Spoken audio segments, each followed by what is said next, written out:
Hermanos y visitantes que están por aquí por primera vez, vamos entonces a continuación a sentarnos y a recibir, como de costumbre, el autoexamen de conciencia. Así de que por favor les pido que vamos a estar atentos a este mensaje y vamos a, como siempre, elevar una oración a Dios para que sea Él mismo tomando el control de estas palabras. Vengo delante de ti, Padre misericordioso y bueno, para darte gracias por permitirme compartir este mensaje con mis hermanos. Te pido que tu Santo Espíritu sea redarguyendo y confrontando nuestras vidas, Señor, para que podamos evaluar cómo estamos viviendo delante de ti. Señor, elevo esta oración delante del trono de tu gracia, en los méritos de nuestro Señor Jesucristo. Amén. Bueno, hermano, quiero que, por favor, vaya conmigo al Evangelio de Mateo. Evangelio de Mateo, y busque el capítulo 7.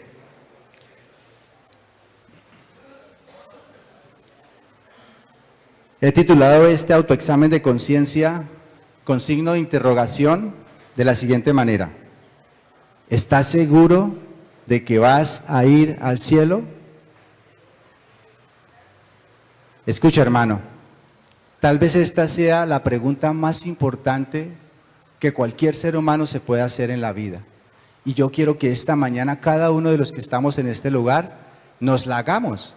Vamos, cada uno ahí en su mente donde está, preguntémonos esto: si hoy fuera el último día de nuestras vidas, ¿estamos seguros de que vamos a ir al cielo? En el mundo hay 4 tipos de personas, escuchen. Los que son salvos y saben que lo son. Los que no son salvos y saben que no lo son. Los que son salvos y no saben que lo son. Y los que no son salvos, pero creen que lo son. Y es precisamente de ese tipo de personas que vamos a hablar en esta mañana. Y como usted tiene su Biblia en el capítulo 7 de Mateo, quiero que lea conmigo desde el versículo 21 hasta el versículo 23.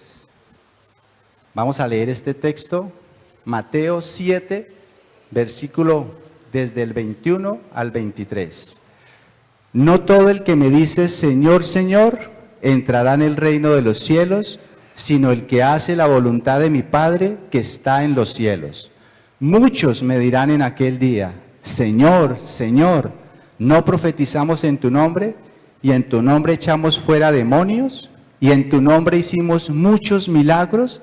Entonces les declararé: nunca os conocí, apartaos de mí, hacedores de maldad. Para efecto de esta enseñanza he dividido en 3 puntos lo que les voy a compartir en esta mañana. El primero es palabras vacías, el segundo, creer es obedecer, y el tercero, el peligro del autoengaño. En su comentario acerca de este pasaje, el gran predicador inglés Martin Lloyd-Jones dijo lo siguiente: tal vez estas sean las palabras más terroríficas y espantosas que alguna vez haya pronunciado el Señor Jesucristo. Y es que es natural, hermanos, que nosotros, como conocedores de la palabra de Dios, sepamos que los ateos van a ir al infierno, que aquellos que pertenecieron a religiones donde Cristo no era el epicentro, como los musulmanes, los budistas y como muchos otros grupos, también se van a perder eternamente, que aquellos que eran miembros de sectas como los Testigos de Jehová, mormones u otros movimientos que se han desviado radicalmente de la verdad y cuyos miembros nunca han escuchado el verdadero evangelio, se pierdan para siempre. También podemos pensar que muchos que eran simplemente religiosos, pero que nunca se tomaron en serio el evangelio, sino que vivían vidas mundanas, carnales, ellos también serán arrojados al lago que arde con fuego y azufre, y allí estarán por los siglos de los siglos. Pero lo impresionante, mi hermano, de este pasaje es que está haciendo referencia a personas que estaban convencidas de que iban para el cielo.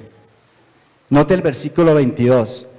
ellos responden con la expresión Señor, Señor, dando a entender que eran personas que no solamente pertenecían a una iglesia, sino que además predicaban, hacían milagros y muchas otras actividades en el nombre del Señor. Aquí vemos un cuadro no solamente de cristianos del común, convencidos de su fe, sino también de líderes espirituales e incluso pastores, por lo que indica el pasaje que tenían la presunción de ser algo que en realidad no lo eran. En el versículo 22, además, nos muestra otra característica de este grupo. Observen la palabra muchos, y esto es lo que hace aún más trágico el escenario. Multitudes a lo largo de la historia y en la actualidad, millones de personas en todo el mundo llenan las iglesias los domingos, convencidas de que están bien con Dios, convencidas de que son hijas de Dios, convencidas de que su destino final será el cielo y que al final espantosamente descubrirán que el infierno los esperaba. Pero la pregunta es, ¿cómo es posible que esto suceda? Vamos entonces con el primer punto, palabras vacías. Versículo 21, no todo el que me dice, Señor, Señor, entrará en el reino de los cielos. Hace referencia a personas que afirmaban que tenían fe en Dios y que confesaban con su boca que el Señor era su Salvador. Pero no basta con confesar que el Señor es el Salvador, no basta con confesarlo con la boca. Las simples palabras, por piadosas que parezcan, si no tienen un ancla en la verdad de la palabra de Dios, no sirven para nada. Miren lo que dice el profeta Isaías en el capítulo 29, versículo 13. Isaías 29, 13. Dice pues el Señor, porque este pueblo se acerca a mí con su boca y con sus labios me honra, pero su corazón está lejos de mí y su temor de mí no es más que un mandamiento de hombres que les ha sido enseñado. Estas personas se acercan a Dios y lo confiesan con su boca, pero su corazón está lejos de Él. Y en este mismo capítulo 7 que estamos leyendo, desde el versículo 15 en adelante, podemos ver la causa de esto. Ellos habían sido enseñados por falsos profetas, por falsos líderes religiosos que se camuflaban como ovejas y que realmente eran lobos rapaces. Estos falsos maestros habían convencido a estas personas de que ellas estaban transitando el camino angosto que lleva al cielo, pero realmente estaban caminando por el camino ancho que lleva al infierno. Sin embargo, también encontramos otra causa de esta realidad. Versículo 21. No todo el que me dice, Señor, Señor, entrará en el reino de los cielos, sino el que hace la voluntad de mi Padre que está en los cielos. Versículo 23. Entonces les declararé, nunca os conocí, apartados de mí, hacedores de maldad. Vemos en estos dos versículos una palabra en común, el verbo hacer. Estas personas con su boca confesaban a Dios, pero no hacían su voluntad.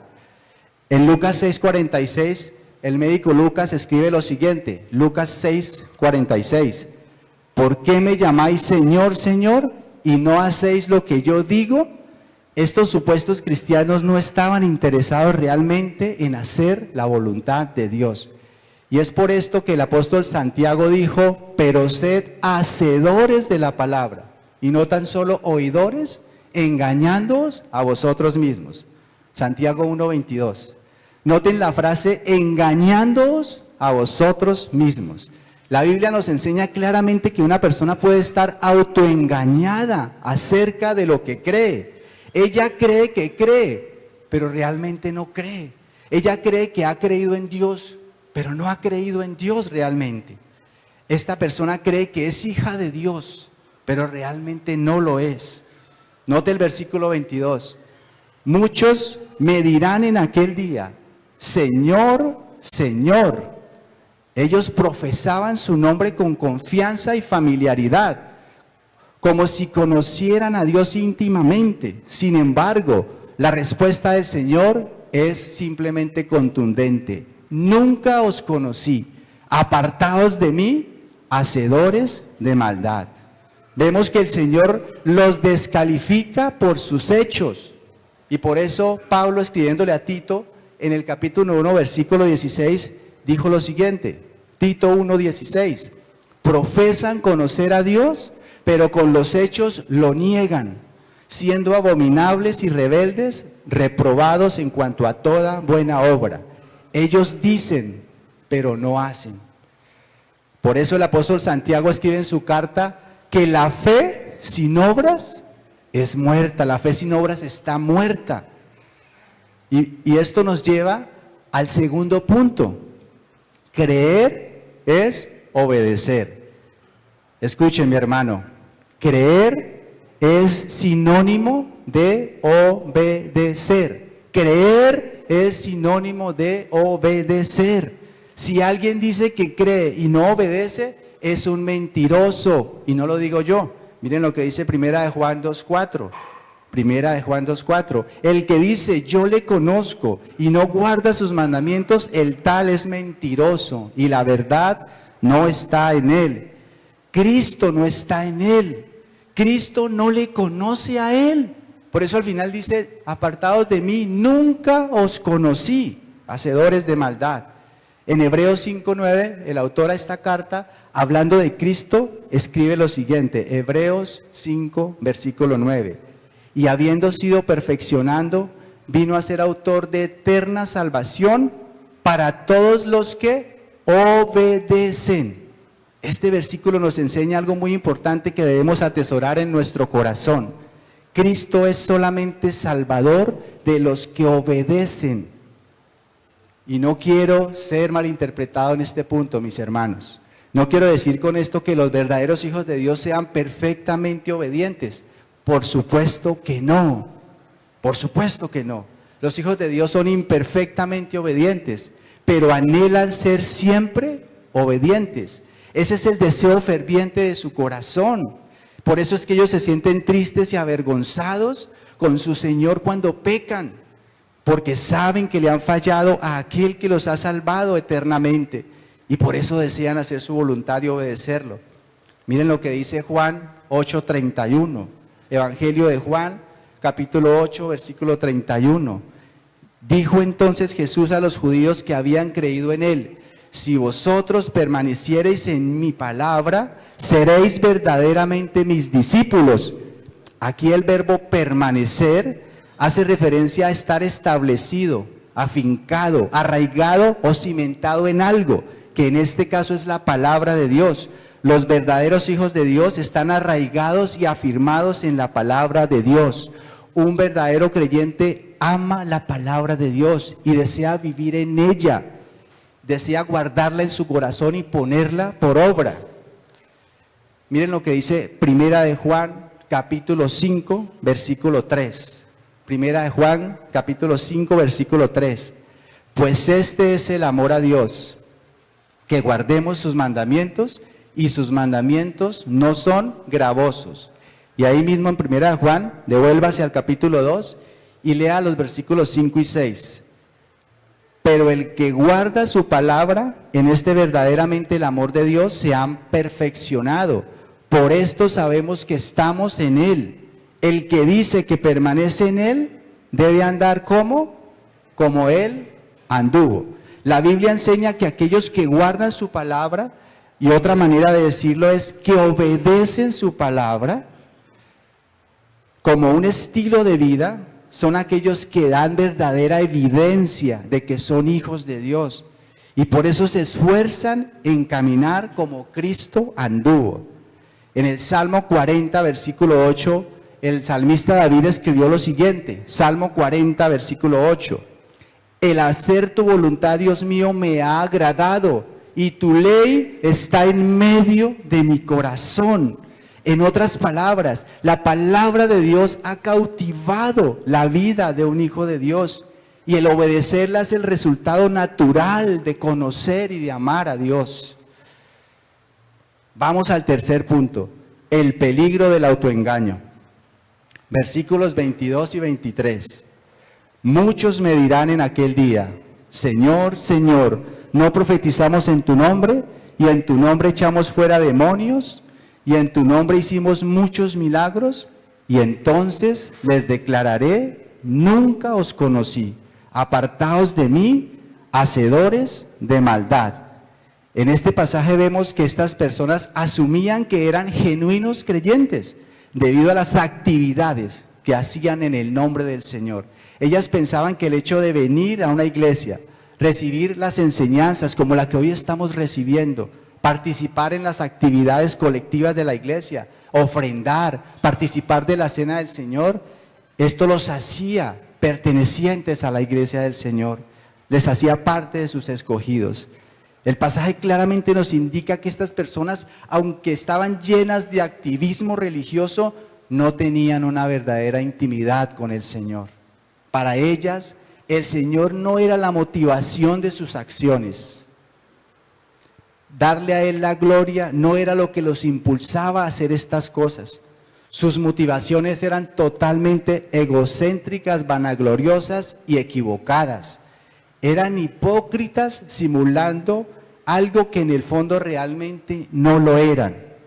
Ahora, en este punto tenemos que hacer una distinción, porque no todos los hipócritas pertenecen a la misma categoría. Y por eso vamos a hablar de 3 categorías. Podríamos en primer lugar hablar de los hipócritas conscientes. Dentro de esta categoría podemos hablar de los superficiales, que son los cristianos formalistas o nominales, y es aquel cristiano que se conforma con pertenecer a una denominación, con haber sido bautizado, le gusta mostrarse y aparentar en la iglesia, muestran cierto amor y hasta cierto punto cierto celo por las cosas de Dios y por el activismo ministerial, pero no tienen ningún interés en santificarse o porque sus vidas sean transformadas. Viven en pecado y no quieren ser descubiertos por los demás. Ellos son conscientes de su hipocresía, porque aunque vienen a la iglesia y participan, su motivación no es Cristo ni su gloria, sino cualquier otra cosa. En segundo lugar, dentro de estos hipócritas conscientes, podríamos hacer referencia a los hipócritas involucrados. Y estos son aquellos que están en la iglesia involucrados hasta el cuello en las actividades, incluso en el ministerio. Estas personas tienen un conocimiento apropiado de Cristo, conocen el Evangelio, conocen la teología, pero generalmente se interesan en ella meramente con un interés académico. Muchos de ellos simplemente lo hacen por presumir y mostrar ante los demás que tienen ese conocimiento teológico, pero no están interesados en tener este conocimiento para vivirlo y aplicarlo en sus vidas. Y en tercer lugar, y aunque parezca extraño lo que voy a decir, tenemos a los hipócritas inconscientes, que es al que hace referencia al texto que hoy estamos estudiando. Estas personas tienen una particularidad. Estas personas no son conscientes de su autoengaño. Ellos piensan que están bien delante de Dios. En sus familias, ellos están convencidos de caminar con Dios. Ellos no pueden ver que están caminando por el camino ancho. Ellos incluso predican a Cristo, ellos evangelizan, ellos oran por otros y con otros y lo reconocen como Señor. Note lo que dice el versículo 21 nuevamente. Ellos responden, Señor, Señor. Ellos conocen la buena teología, ellos eran trinitarios y algunos de ellos, estoy seguro, creían en las 5 solas de la Reforma. Esto nos enseña, mis hermanos, que no todo aquel que tiene un correcto conocimiento teológico o de la doctrina es un hijo de Dios. Por cierto, déjame hacerte una pregunta en esta mañana, hermano que me escuchas. ¿Tú crees que Cristo es el único camino al cielo? ¿Tú crees que la salvación es solamente por la gracia de Dios mediante la fe en el sacrificio de Cristo? ¿Tú crees que la Biblia es el único fundamento de nuestra fe? ¿Tú crees y has confesado a Cristo como tu Señor y Salvador? Pues si esa es la respuesta que ustedes dan, quiero decirles algo. no todo el que me dice, Señor, Señor, entrará en el reino de los cielos, sino el que hace la voluntad de mi Padre que está en los cielos. Este mensaje, mis hermanos, es crucial para todos aquellos que nos consideramos cristianos. Es muy pertinente para todos los que estamos hoy aquí en este lugar reunidos, que evaluemos si eso realmente es cierto a la luz de lo que les he venido diciendo. Es muy pertinente que nosotros nos hagamos un autoexamen honesto y reconozcamos a la luz del mismo cuál es nuestra verdadera condición delante de Dios. Quiero que me acompañe por un momento a 2 Corintios, capítulo 13, versículo 5. 2 Corintios, capítulo 13, versículo 5. Examinaos a vosotros mismos, si estáis en la fe, probaos a vosotros mismos. ¿O no os conocéis a vosotros mismos que Jesucristo está en vosotros? A menos que estéis reprobados. Vemos en este texto, el apóstol nos hace una invitación a que nos examinemos y nos probemos a nosotros mismos a ver si realmente hemos abrazado la fe salvadora, si realmente hemos creído en el Señor. Pero además el texto dice, ¿o no os conocéis a vosotros mismos que Jesucristo está en vosotros? Y podemos estar nosotros seguros de realmente ser algo que no somos, como hemos venido viendo. El profeta Jeremías escribió en su gran libro, engañoso es el corazón más que todas las cosas y perverso. ¿Quién lo conocerá? Hermano que me escuche, no confíe en su corazón, no dé por sentado que usted es algo si realmente los hechos no corroboran esto. Confíe más bien en la palabra de Dios que nos brinda pautas infalibles para realmente conocer cuál es nuestra condición delante de Dios. Y por eso voy a hacer mención a algunos rasgos característicos de una persona que está autoengañada. Por favor, escuche atentamente estos rasgos característicos. Es alguien que está buscando sentimientos, experiencias, bendiciones, sanidades, milagros, etcétera, porque ellos están interesados es en los resultados de la fe y no en la fe en sí misma. Ellos están interesados en lo que pueden obtener de Dios y no en que Dios obtenga la gloria que se merece. Ellos están interesados en sí mismo y no en la exaltación de Cristo. Son personas que están más comprometidas con la iglesia, con un ministerio, con un liderazgo, que con la palabra de Dios y con Cristo. Ellos viven un cristianismo meramente social. Son personas que satisfacen sus deseos de manera excesiva en el nombre de la gracia. Escúcheme esto. Es tan favorito este tema para muchos cristianos, la gracia de Dios, pero se amparan en ella para realmente darle rienda suelta a su carnalidad. Externamente ellos parecen bien, pero no tienen intimidad con Dios. Ellos llevan sus cuerpos a la iglesia, pero no llevan sus almas. Adoran con su boca, pero no con el corazón. Se jactan de la ortodoxia doctrinal, pero no aman la obediencia. Las actividades y las buenas obras que estas personas hacen, lo hacen para su propia reputación y su propia exaltación. Siguen amando al mundo y las cosas que están en el mundo. Y recuerden que el apóstol Juan dice en su primera carta que si alguno ama el mundo, el amor del Padre no está en él. Ya para finalizar, vamos con algunas aplicaciones, hermanos. Primera, profesar a Cristo no significa absolutamente nada si tu vida no respalda con los hechos la profesión que estás diciendo. De hecho, el verdadero pecado de usar el nombre de Dios en vano es decir, Señor, Señor, confesar que Él es tuyo cuando tú realmente no le perteneces. Segundo, este texto fue dado para todos los que creen ser cristianos, pero en realidad no lo son. Para que hoy que lo estás escuchando este mensaje y aún tienes vida y por ende la posibilidad de cambiar tu destino, tu trayectoria, lo hagas antes de que llegue ese día y estés ante el juicio del Supremo Tribunal, delante de Dios, y ya sea demasiado tarde. Tercero, la advertencia que recibimos en este mensaje debe llevar a los que son verdaderamente cristianos a ser afirmados, a consagrar aún más sus vidas en la obediencia y sumisión al señorío absoluto de Cristo en toda su manera de vivir. Y cuarto, para aquellos que hoy honestamente reconocen que su cristianismo es solamente superficial, porque reconocen que no han tenido una verdadera y genuina intimidad con Dios, hoy puedan venir al arrepentimiento delante de Dios con un corazón quebrantado, reconocer su pecado, su incredulidad, su hipocresía, y se arrepientan delante de Dios para que Dios los perdone sus pecados y los pase de muerte a vida. Amén.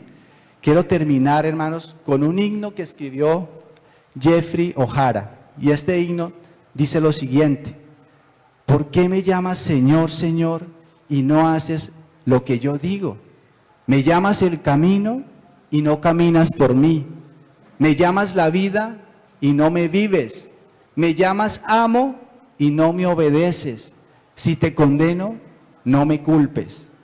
Me llamas pan y no me comes. Me llamas verdad y no me crees. Me llamas Señor y no me sirves. Si te condeno, no me culpes. Oremos. Señor, quiero darte gracias, Señor, por permitirme compartir este mensaje con mis hermanos, y te pido, Señor, que a través de él hayas redarguido nuestras vidas y que nos permita ser honestos en nuestro ser interior, Señor. Evaluar realmente cuál es nuestra condición, Señor. Tu palabra no se puede equivocar. Y hoy hemos visto características claras para identificar quiénes somos nosotros. No permita, Señor, que el autoengaño se apodere de nuestras vidas, Señor. Ayúdanos a ser honestos, a reconocer nuestro pecado. Y si aún hoy reconocemos que no somos verdaderamente tus hijos y no tenemos una intimidad contigo de corazón, perdónanos, Señor, y ayúdanos a entregar nuestra vida genuinamente. Apártanos, Señor, de la apariencia, de mostrar lo que no somos. Ayúdanos, Señor, a entender que tú eres un Dios omnisciente que lo sabe todo, que conoce cada uno de nuestros caminos, Señor, y es inútil tratar de engañarte. Ayúdanos, Señor, a entender que algún día tendremos que estar ante el trono tuyo, Dios, y tú juzgarás nuestra vida conforme a la verdad que es en Cristo Jesús. Ayúdanos a entender que es inútil tratar de aparentar lo que no somos, porque todas las cosas están descubiertas y desnudas delante de aquel a quien tenemos que dar cuentas. Padre amado, ayúdanos a reconocer la realidad de lo que somos y volvernos a ti ahora que aún hay esperanza. Se trata de la decisión más importante, la que va a marcar el destino de nuestras almas por los siglos.